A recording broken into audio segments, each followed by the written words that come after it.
يا أيها الذين آمنوا اتقوا الله وقولوا قولا سديدا يصلح لكم أعمالكم ويغفر لكم ذنوبكم ومن يطع الله ورسوله فقد فاز فوزا عظيما. اللهم صل على محمد وعلى آل محمد كما صليت على إبراهيم وعلى آل إبراهيم إنك حميد مجيد. اللهم بارك على محمد وعلى آل محمد كما باركت على إبراهيم وعلى آل إبراهيم إنك حميد مجيد. رب اشرح لي صدري ويسر لي أمري واحلل عقدة من لساني يفقه قولي. رب زدني علما سبحانك لا علم لنا إلا ما علمتنا إنك أنت العليم الحكيم. أما بعد إن أحسن الكلام كلام الله وأحسن الهدي هدي محمد صلى الله عليه وسلم وشر الأمور محدثاتها وكل محدثة بدعة وكل بدعة ضلالة الضلالة في النار. أعوذ بالله السميع العليم من الشيطان الرجيم. بسم الله الرحمن الرحيم. ولقد كرمنا بني آدم وحملناهم في البر والبحر ورزقناهم من الطيبات وفضلناهم على كثير ممن خلقنا تفضيلا. صدق اللہ العظیم. حمد و ثنا، تعریف، حمد، کبریائی، بڑائی اللہ جل شانہ جل مجدہ الکریم کی ذات کے لیے خاص ہے. درود و سلام امام کائنات، امام المرسلین، شفیع المذنبین، رحمت للعالمین جناب محمد الرسول اللہ صلی اللہ علیہ وآلہ وسلم کی ذات اقدس پر. حضرات ذی وقار، یہ آیت کریمہ جو آپ نے سماعت فرمائی ہے، یہ سورہ بنی اسرائیل کی آیت ہے، 15واں پارہ ہے، 70 نمبر آیت ہے. خالق کائنات فرماتے ہیں وَلَقَدْ كَرَّمْنَا بَنِي آدَمَ، کہ ہم نے بنو آدم کو عزت عطا فرمائی. وَحَمَلْنَاهُمْ فِي الْبَرِّ وَالْبَحْرِ، اور ہم نے اسے اٹھایا بر و بحر میں، سوار کیا، اور ہم نے انہیں پاکیزہ چیزوں سے رزق عطا فرمایا، اور کثیر مخلوقات جو ہم نے پیدا کی ہیں ان پر اسے فضیلت عطا فرمائی ہے. حضرات، یہ بنو آدم میں بھی شامل ہوں، آپ بھی شامل ہیں. ہر مسلمان، ہر کافر، ہر مشرک، ہر ملحد، ہر ہندو، کسی بھی مذہب کو ماننے والا اور کسی کی بھی پرستش کرنے والا، وہ بنو آدم تو ہے، اس سے تو انکار نہیں ہے. تو آج ہماری جو گفتگو کا موضوع ہے وہ انسان کی عظمت اور اس کی تکریم جو اللہ رب العالمین نے خود فرمائی ہے اور قرآن میں بیان کیا ہے، اس حوالے سے ہی گفتگو کریں گے. بھائیوں، ایک وقت تھا جب انسان کے پاس رہنے کے لیے مکانات نہیں ہوا کرتے تھے، اس کے پاس پہننے کے لیے کپڑے نہیں ہوا کرتے تھے. وہ غاروں میں یا صحراؤں میں یا جنگلات میں زندگی گزارتا تھا. اللہ رب العالمین نے انسان کو فہم عطا فرمایا، اس کو عقل اور دانش عطا فرمائی. تو یہی انسان یہ جنگلات سے نکل کر، غاروں سے نکل کر یہ پکے مکانات کا رہائشی بن گیا۔ اللہ تعالیٰ نے اسے فہم اور فراست عطا فرمائی، یہ جانوروں سے نکلتا نکلتا یہ آٹو موبائلز پر آ کر سواری کرنے لگ گیا۔ یہ جانوروں کی کھالیں پہننے والے اللہ تعالیٰ نے انہیں بصیرت عطا فرمائی، اور اللہ تعالیٰ نے دنیا کے مختلف وسائل پر انسان کو قدرت عطا فرمائی، یہ کپڑے پہننے لگ گیا۔ اللہ تعالیٰ نے انسان کو اتنی دانش عطا فرمائی کہ یہ تسخیر کائنات کرنے کا بھی دعوے دار بن گیا۔ تو یہ رب العالمین ہے جس نے یہ تمام چیزیں بغیر کسی امتیاز کے ہر کافر کو بھی، ہر مشرک کو بھی، ہر مسلمان کو بھی عطا فرمائی، اور یہ فضیلت کا معیار اللہ رب العالمین نے انسان کے لیے کلی طور پر قائم رکھا ہے۔ آپ میرے بھائیوں، سب سے پہلے ہماری گفتگو کا جو محور ہے وہ انسان کے تخلیقی تکریم کے اسباب ہیں۔ پیدائش کے اعتبار سے، تخلیق کے اعتبار سے اللہ رب العالمین نے مجھے اور آپ کو اور تمام انسانوں کو کون سی فضیلت عطا فرمائی ہے، اور کس طرح اللہ تعالیٰ نے تکریم اور عزت سے نوازا ہے۔ قرآن میں اللہ کہتے ہیں خلقت بیدی، کہ میں نے اپنے ہاتھوں سے پیدا کیا۔ حالانکہ یہ اللہ رب العالمین، یہ وہی رب العالمین خالق کائنات ہے جو قرآن میں کہتا ہے کہ کن فیکون، کہ میرا تو کارخانہ قدرت کو چلانے کا نظام ایسا ہے کہ اذا قضا امرا فانما یقول له کن فیکون، میں مالک کن کہتا ہوں وہ کام ہو جاتا ہے۔ لیکن جب انسان کی تخلیق کی باری آئی تو اللہ رب العالمین فرماتے ہیں خلقت بیدی، کہ میں نے اسے اپنے ہاتھوں سے پیدا کیا ہے۔ اور پھر دوسرے مرحلے میں اللہ تعالیٰ نے جب انسان کو ایک جسمانی حیت عطا فرما دی، ایک جسمانی ساخت عطا فرما دی، ایک جسمانی شکل و صورت اور مجسمہ کی شکل عطا فرما دی، تو رب العالمین فرماتے ہیں وَنَفَخْتُ فِيهِ مِن رُوحِي، کہ اس انسان میں اللہ تعالیٰ نے اپنی روح پھونکی۔ یہ انسان کی عظمت کا اور فضیلت کا دوسرا موقع ہے کہ رب العالمین نے اپنی روح اس انسان میں پھونکی ہے، اور یہ وہی آج یہ ہمارا جسم، یہ 5 اور 6 7 فٹ کا جو جسم ہے، یہ گوشت پوست اور روح سے مل کر ہمارے سامنے، ہم سارے ایک دوسرے کے سامنے جو حرکات و سکنات کر رہے ہیں، یہ اسی کا مظہر ہے۔ یہ قدرت کاملہ کا یہ ایک ایسا مظہر ہے کہ اس میں سے اگر وہ روح نکل جائے تو یہ جسم ناکارہ ہو جاتا ہے، اور سارے گھر والے جو یہی انسان کی پیدائش پہ سب سے زیادہ خوشیاں اور شادیانے بجانے والے ہوتے ہیں، یہی گھر والے اس کو اپنے گھر سے نکال کر قبر کی نظر کرنے میں بھی سب سے جلدی کرتے نظر آتے ہیں۔ کیوں؟ اب اللہ کی طرف سے جو دی گئی روح تھی وہ یہاں سے نکل چکی ہے۔ اور جب اللہ تعالیٰ نے انسان کو بنا دیا تو پھر رب العالمین کیا کہتے ہیں وَالتِّينِ وَالزَّيْتُونِ وَطُورِ سِينِينَ وَهَذَا الْبَلَدِ الْأَمِينِ لَقَدْ خَلَقْنَا الْإِنسَانَ فِي أَحْسَنِ تَقْوِيمٍ۔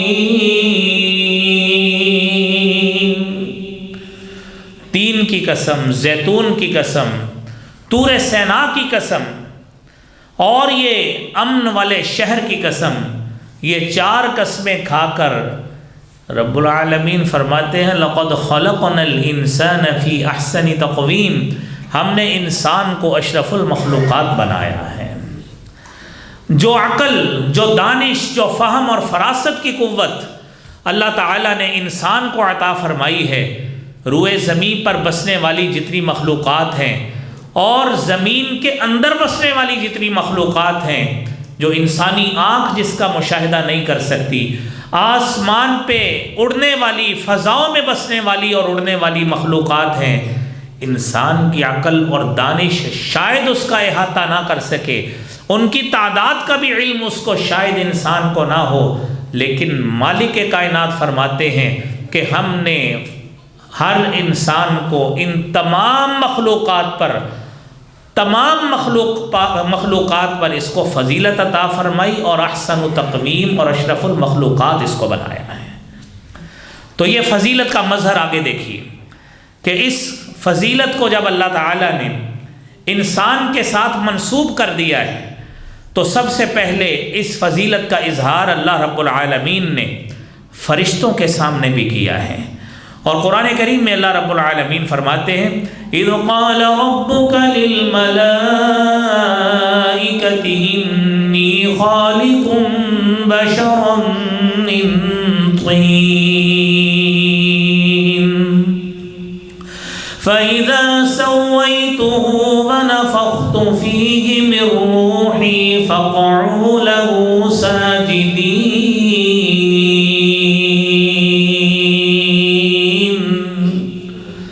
یہ اللہ رب العالمین ہے جس نے انسان کو اتنی عظمت اور تکریم فرمائی ہے کہ اس کو پیدا کر کے حکم دیا فرشتوں کو کہ اس کو سجدہ کرو، فقعوا لہ ساجدین، تو سارے فرشتے جو ہیں وہ سجدہ کرنے کے لیے جھک پڑے۔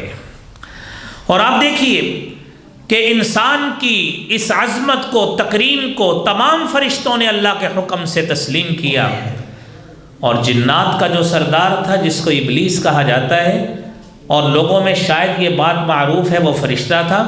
سورہ کہف میں اللہ فرماتے ہیں کان من الجن، وہ جنات میں سے تھا، ففسق عن امر ربی، اس نے اپنے رب کے حکم کی نافرمانی کی۔ اور اللہ رب العالمین نے اس فضیلت کا انکار کرنے والے کے ساتھ کیا کیا؟ فسجد الملائکۃ کلہم اجمعون الا ابلیس استکبر وکان من الکافرین قال یا ابلیس ما منعک ان تسجد لما خلقت بيدي استكبرت أم كنت من العالين۔ سارے فرشتوں نے سجدہ کیا، اللہ کے حکم کو تسلیم کیا، اور انسان کی فضیلت کو تسلیم کیا، اور اس کی عظمت کو مانتے ہوئے اس انسان کو سجدہ کیا اللہ کے حکم کے ساتھ۔ اور پھر کیا ہوا؟ فسجد الملائکۃ کلہم اجمعون، سب نے سجدہ کر لیا، الا ابلیس، سوائے ابلیس کے، کان من الکافرین، وہ انکار کرنے والوں میں سے ٹھہرا۔ اور جب اسے کہا گیا ما منعک، تجھے کس چیز نے روکا کہ تو اپنے رب کے حکم کی نافرمانی کرے؟ تو نے تو تکبر کیا یا اپنے آپ کو بڑا سمجھنے لگ گئے ہو۔ وہ آگے سے کیا کہتا ہے؟ قال انا خیر منہ خلقتنی من نار وخلقته من طین۔ اس نے اپنی برتری جتلاتے ہوئے کیا کہا کہ خلقتنی من نار، تو نے مجھے تو آگ سے پیدا کیا ہے، آگ اوپر کو جاتی ہے، بلندی کی طرف جاتی ہے، وخلقته من طین، اور اس کو مٹی سے پیدا کیا ہے، مٹی نیچے روندی جاتی ہے، لہذا اوپر جانے والی چیز مٹی تلے روندی جانے والی چیز کے آگے نہیں جھک سکتی۔ یہ تو لاجک، یہ منطق، یہ تو مفسرین نے اپنے طور پہ بیان کیا، لیکن بات سب سے پہلی یہ تھی کہ اس نے اپنے رب کے حکم عدولی کی، رب کی نافرمانی کی۔ اللہ رب العالمین نے انسان کی عظمت اور تکریم نہ کرنے پر، اپنی نافرمانی کرنے پر کہا فخرج منہا فإنک رجیم، یہاں سے اتر جاؤ، نکل جاؤ، تو مردود ہے اور تو میرا نافرمان ہے، لہذا تو میری نعمتوں سے مستفید نہیں ہو سکتا۔ اس انسان کی عظمت کی اور تکریم جس نے نہیں کی اللہ تعالیٰ نے اس کے ساتھ یہ حال کیا۔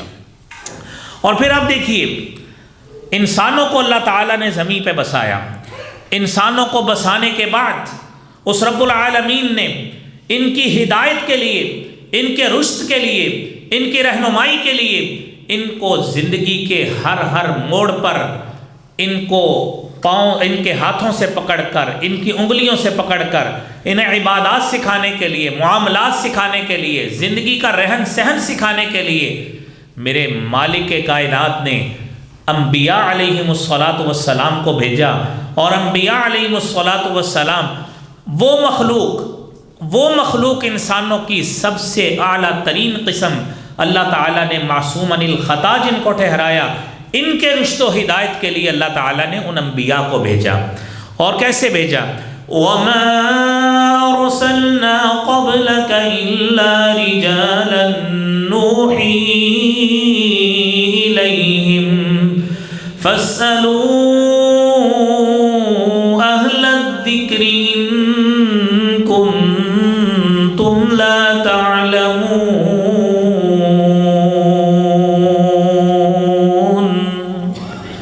اس رب کائنات نے انبیاء علیہم الصلاۃ والسلام کو اس انسان کی رشد و ہدایت کے لیے بھیجا، انسان کی رہنمائی کے لیے بھیجا۔ اور کیسی رہنمائی کہ یہ انبیاء، نبی کریم صلی اللہ علیہ وآلہ وسلم فرمایا کرتے تھے کہ انتم تقحمون فی النار، کہ تمہاری کیفیت یہ ہے کہ تم جہنم کی آگ میں چھلانگیں مارتے ہو، وَأَنَا آخِذٌ بِحُجَزِكُمْ، اور میں اللہ کا نبی ہونے کے ناطے اللہ رب العالمین کی طرف سے حکمت کی باتیں جو مجھ پر آئی ہے اس کی روشنی میں انا آخذ بحجزکم، میں تمہارا دامن پکڑ کر تمہیں جہنم کی آگ سے پیچھے کھینچتا ہوں۔ لیکن تم میں سے کئی بدبخت پھر ایسے ہوتے ہیں، وہ تعلیمات الہیہ ہونے کے باوجود، اللہ کی آیات ہونے کے باوجود، اللہ کے نبی کی حدیث اور سنت ہونے کے باوجود اس سے پہلو تہی اختیار کر کے پھر جہنم کی آگ میں کود جاتے ہیں۔ یہ انبیاء علیہم الصلاۃ والسلام کو اللہ تعالیٰ نے انسانوں کے رشد و ہدایت کے لیے بھیجا، اور انسان کو جو اللہ رب العالمین نے مقام عطا فرمایا وہ بھی قرآن کریم کو سنیے۔ وَإِذْ قَالَ رَبُّكَ لِلْمَلَائِكَةِ إِنِّي جَاعِلٌ فِي الْأَرْضِ خَلِيفَةً قَالُوا أَتَجْعَلُ فِيهَا مَن يُفْسِدُ فِيهَا وَيَسْفِكُ الدِّمَاءَ وَنَحْنُ نُسَبِّحُ بِحَمْدِكَ وَنُقَدِّسُ لَكَ قَالَ إِنِّي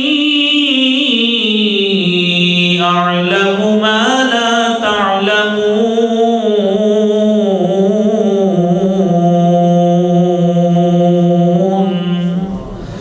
اس اللہ رب العالمین کی کاریگری دیکھیے، اس مالک کائنات کی شان دیکھیے۔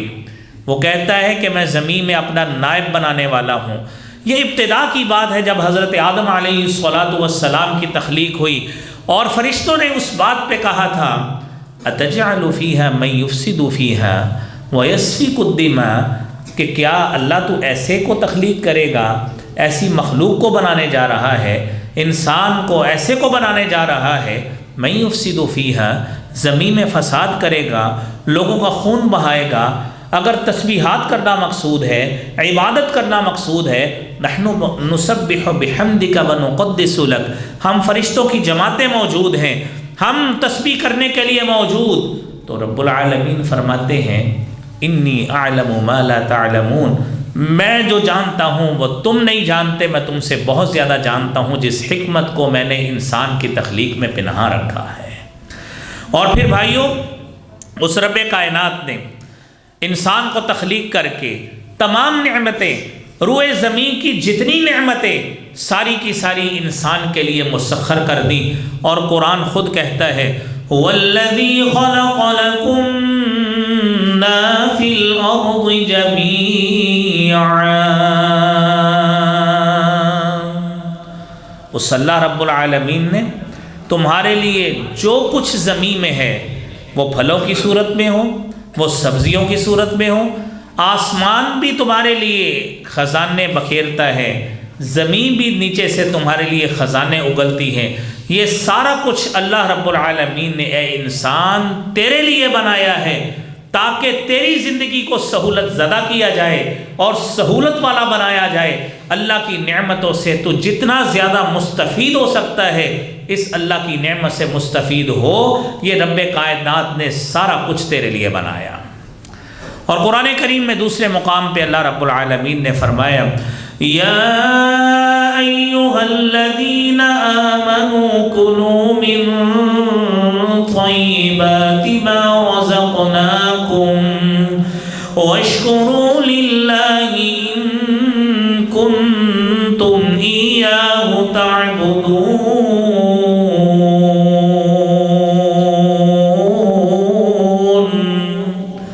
اس رب کائنات نے روئے زمین پر بسنے والوں کے لیے، میرے لیے، آپ کے لیے، ہم سب انسانوں کے لیے، آپ دیکھیے پیدائش سے لے کر آپ سمجھیں ہم جوان ہیں، ہم کمانے والے ہو گئے تو رب کائنات ہمیں ترغیب دے رہے ہیں، حکم دے رہے ہیں کلوا من طیبات ما رزقناکم، ان تمام پاکیزہ چیزوں سے کھاؤ جو ہم نے دی۔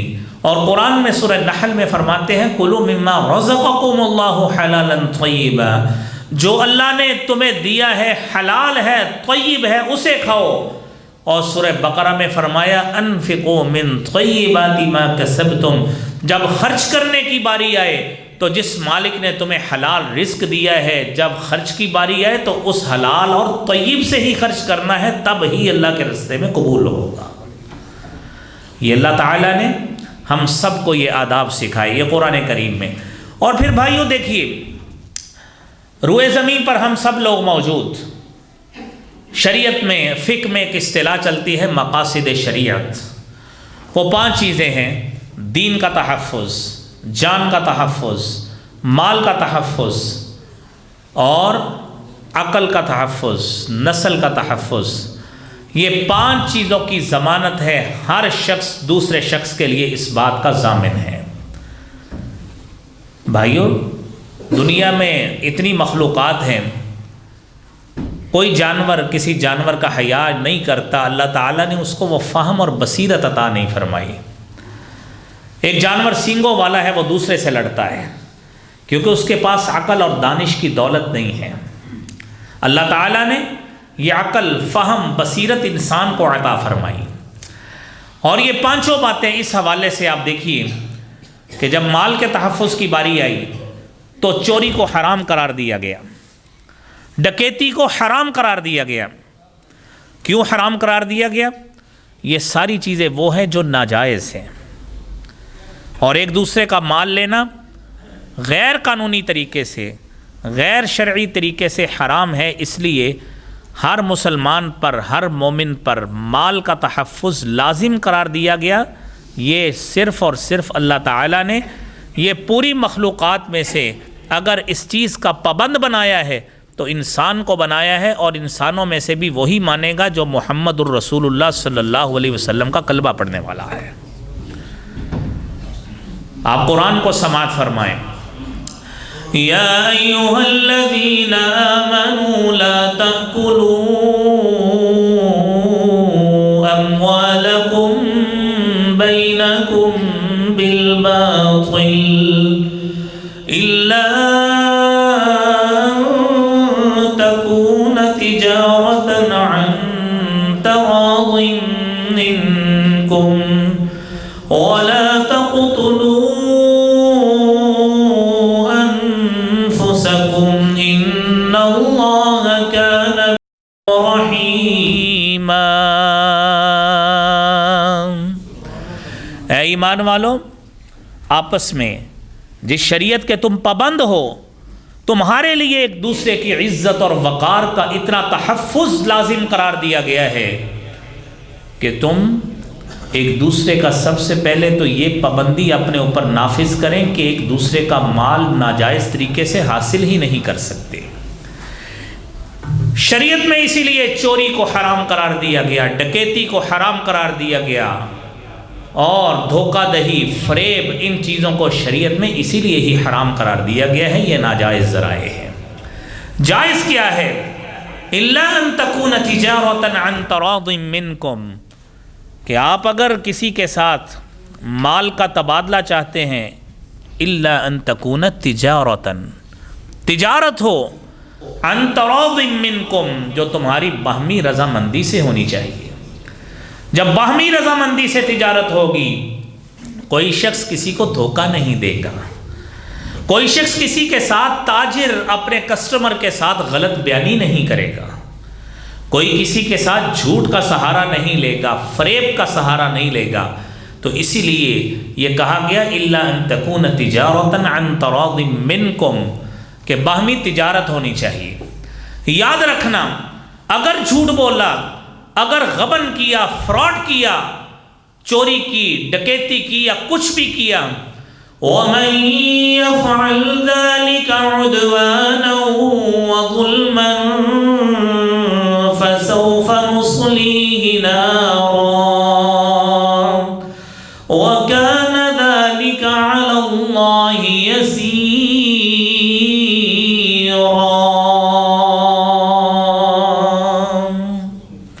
جو شخص بھی کوئی ایسا کام کرے جو تجارت کے شرعی اصولوں سے ہٹ کر ہے، آپ نے جھوٹ بولا، فراڈ کیا، دھوکہ کیا، یا ناجائز مال ہتھیانے کی کوشش کی، اس سے بھی آگے بڑھ جائیں، چوری کی، ڈکیتی کی، ظلم کیا، رب العالمین فرماتے ہیں سوف نصلیہ نارا، تم نے مال تو حاصل کر لیا، یہ مال تو تمہاری کسٹڈی میں آ گیا، یہ مال تو تم نے اپنی پوزیشن اور ملکیت میں کر لیا، یاد رکھنا تم نے جو طریقہ اور اصول اپنایا ہے یہ شریعت والا نہیں ہے، تم نے عدوان، ظلم اور زیادتی کی ہے، اس کی بنا پر تمہیں ہم جہنم کی آگ میں داخل کریں گے۔ وَكَانَ ذَلِكَ عَلَى اللَّهِ يَسِيرًا، اور اللہ رب العالمین پر یہ کام بہت زیادہ آسان ہے، جس نے پیدا کیا ہے، جس نے فرشتوں سے سجدہ کروا لیا ہے، تمہاری عظمت کو تسلیم کروا دیا، وہ اس خالق و مالک کے لیے جنت اور جہنم الاٹ کرنا کوئی مشکل کام نہیں ہے۔ میرے بھائیوں، عزت کا تحفظ شریعت مطہرہ میں اسی لیے کہا گیا وَلَا تَقْرَبُوا الزِّنَا إِنَّهُ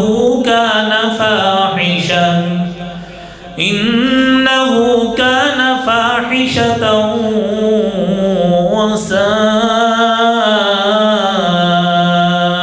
وَسَاءَ سَبِيلًا۔ کسی کی عزت پہ حملہ کرنا اور کسی کے ساتھ بدکاری کا فعل کرنا، شریعت کہتی ہے لا تقربوا الزنا، اس بدکاری کے فعل کے قریب نہیں جانا، کیونکہ تم مومنوں کا، ایک مومن کے ساتھ جو تحفظ لازم ہے، جہاں پہ مال کا تحفظ ہے وہاں پہ عزت کا بھی تحفظ ہے۔ اس عزت کے تحفظ کی خاطر یاد رکھنا، جو پامالی کی طرف جائے گا انہ کان فاحشۃ، وہ فحاشی کا مرتکب ہوا اور برے رستے کا مرتکب ہوا، اور یہ بہت برا رستہ ہے جو جنت کی بجائے جہنم کی طرف لے کے جاتا ہے۔ اور میرے بھائیوں، دین کا تحفظ، اللہ تعالیٰ نے ہر انسان کو اس کی منشا کے مطابق ہدایت اور گمراہی کا رستہ رکھ دیا۔ اب یہ اس کے ذمہ ہے کہ وہ اس کو قبول کرتا ہے کہ نہیں کرتا، اسی لیے کہا گیا لا اکراہ فی الدین قد تبین الرشد من الغی ومن یکفر بالطاغوت ویؤمن باللہ فقد استمسک بالعروة الوثقی لا انفصام لها واللہ سمیع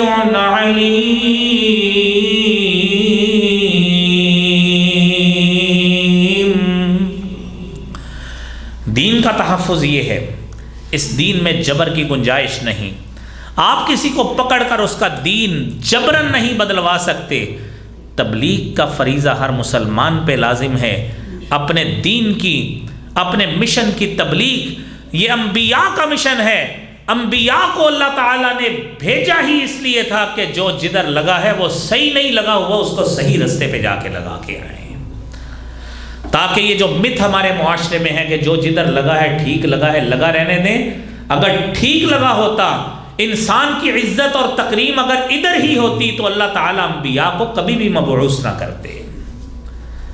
اللہ تعالیٰ نے ہمیں بتایا، انبیاء کو بھیج کر یہ بات ہمارے سامنے واضح ہوئی کہ دنیا جدھر لگی ہے وہ ٹھیک نہیں لگی، ان کو ادھر سے ہٹا کر ان کو ایمان کی طرف لے کے آنا ہے، یہ طاغوت کے رستے سے ہٹیں گے اور ایمان لائیں گے، جو یہ کرے گا فقد استمسک بالعروۃ الوثقی، گویا اس نے اسلام کا لازم کڑا ایسا سہارا ڈھونڈ لیا ہے، لن انفصام لہا، جس کا سہارا ٹوٹنے کی گنجائش ہی موجود نہیں ہے۔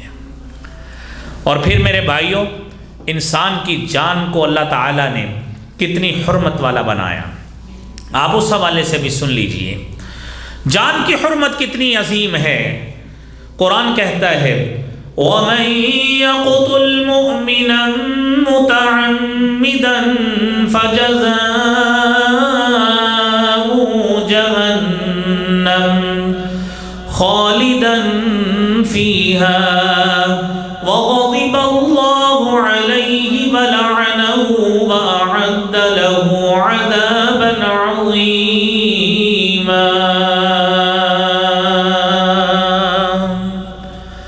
آج دنیا میں بھائیوں دیکھیے، آپ نے چند روپے کسی سے لینے، سب سے پہلے اس کی جان لینے پہ جاتا ہے، اور بندہ دوسرے کو تڑی لگاتا ہے، تو مجھے جانتا نہیں ہے، میں 1 منٹ میں تجھے یہاں سے اٹھوا دوں گا۔ قرآن کہتا ہے من یقتل مؤمنا متعمدا، انسان کی عزت اتنی زیادہ ہے، تکریم اتنی ہے، وہ جان اللہ کی دی ہے، اس کو لینے کا مجاز بھی اللہ کی ذات ہے، اس کی مشیت سے ہی جائے گی۔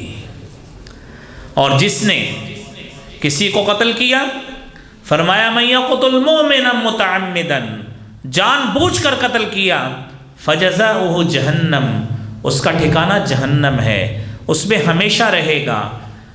پہلی بات جزاؤہ جہنم، اس کا بدلہ جہنم، دوسری سزا خالدن فیہا، ہمیشہ اس میں رہے گا، تیسری سزا غضب اللہ علیہ، اللہ کا غضب اس پہ نازل ہوگا، ولعنہ، چوتھی سزا اللہ کی لعنت اس قاتل پہ ہوگی، اور پانچویں بات وَأَعَدَّ لَهُ عَذَابًا عَظِيمًا، اللہ نے اس کے لیے بڑا عذاب تیار کیا ہے۔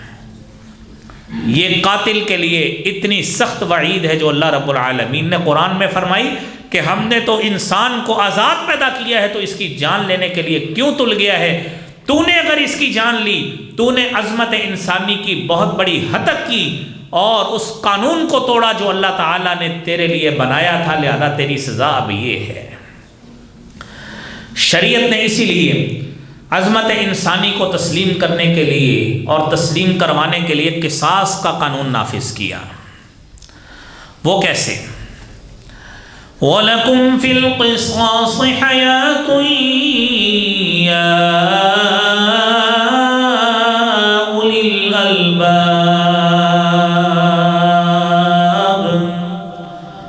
اللہ تعالیٰ نے مومنوں کو اولو الالباب کہا ہے، عقل مند کہا ہے، ذی شعور کہا ہے، کہ اگر معاشرے میں اگر کوئی شخص کسی انسان کی عظمت کا وہ تسلیم کرنے والا نہیں ہے اور اس کی عظمت کو داغدار کرتا ہے، اس کا خون اس کا لیتا ہے، اس کی جان کو لیتا ہے، اس کو قتل کرتا ہے، وَلَكُمْ فِي الْقِصَاصِ حَيَاةٌ، تو اللہ تعالیٰ نے تمہارے لیے قصاص کا قانون نافذ کیا ہے، اس قصاص کے قانون کو نافذ کرو تاکہ اس انسان کے خون کی عظمت کی بھی تکریم ہو سکے، وہ کوئی شخص اس کو لا محالہ اس کی بے عزتی کرنے پہ نہ تل جائے۔ اور جہاں پہ جان کا تحفظ سنا، دین کا تحفظ سنا، مال کا تحفظ سنا آپ نے، وہیں پہ میرے بھائیوں عقل کا تحفظ بھی بڑا لازم۔ شریعت نے اسی لیے ہمارے لیے قانون بنایا۔ سورہ مائدہ کی آیت ہے یا ایھا الذین آمنوا انما الخمر والمیسر والانصاب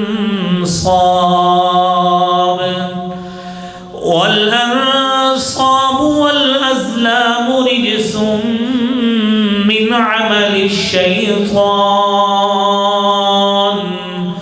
فاجتنبوه لعلکم تفلحون۔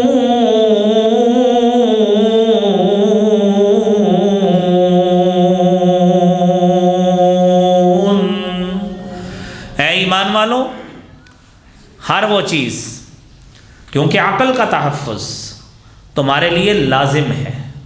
کوئی انسان کسی کی عقل کو معاف کر کے، اس کو ہیپناٹائز کر کے، اور یہ جدید طریقہ ہے نا انسان کی عقل کو معاف کر کے اس کی جائیداد کو ہتھیانے کا، اس کی ملکیت کو ہتھیانے کا، کہ اس کو ہیپناٹائز کر دیا جائے، ایسی دوائی دے دی جائے جس سے اس کی عقل معاف ہو جاتی ہے، آپ اس کے انگوٹھے لگوا لیں، سائن کروا لیں، اس کو پتہ بھی نہیں ہوتا، وہ سارا کچھ کر جاتا ہے۔